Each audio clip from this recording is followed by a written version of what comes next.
بسم اللہ الرحمن الرحیم۔ السلام علیکم۔ ہماری دنیا تو صرف ایک سایہ ہے، اصل دنیا تو ایک مثالی دنیا ہے جہاں ہر چیز کامل اور ہمیشہ کے لیے موجود ہے۔ عقل ہی ہمیں حقیقت کو سمجھنے میں مدد دیتی ہے۔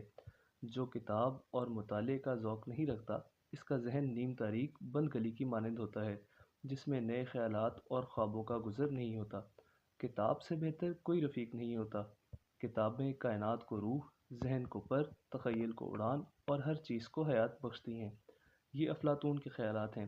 افلاطون نے ایک ایسے معاشرے کا تصور پیش کیا جہاں ہر فرد کو اس کی صلاحیت کے مطابق کام سونپا جائے اور انصاف کا راج ہو۔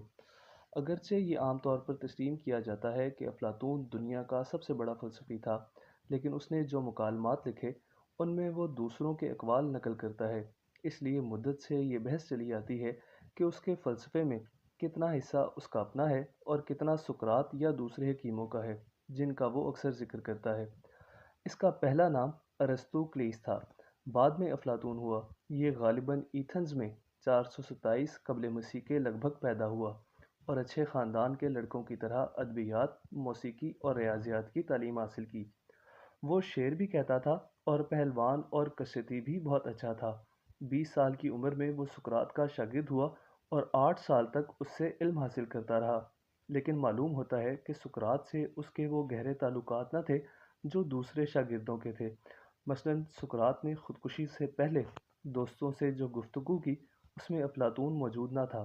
استاد کے مرنے کے بعد افلاطون نے سائبیرین، مصر، اٹلی اور سسلی کے سفر کیے اور میگارا مقام پر حکیم اقلیدس کی شاگردی بھی اختیار کی۔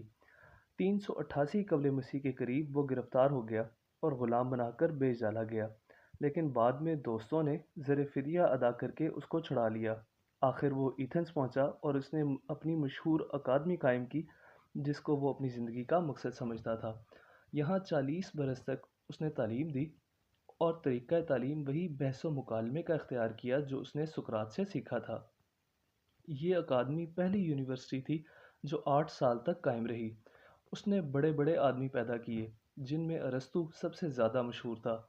افلاطون کے شاگرد ریاضیات کے خاص ماہر تھے، لیکن دوسرے علوم و فنون سے بھی وہ بالکل عاری نہ تھے۔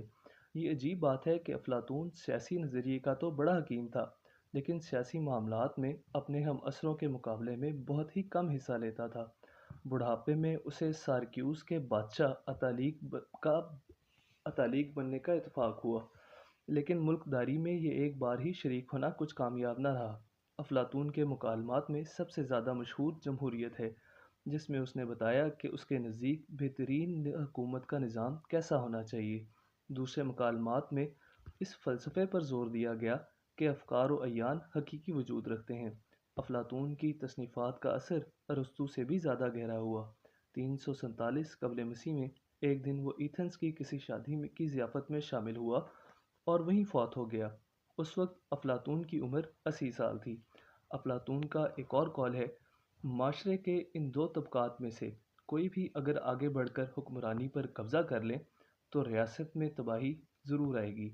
تاجر طبقہ اور فوجی طبقہ۔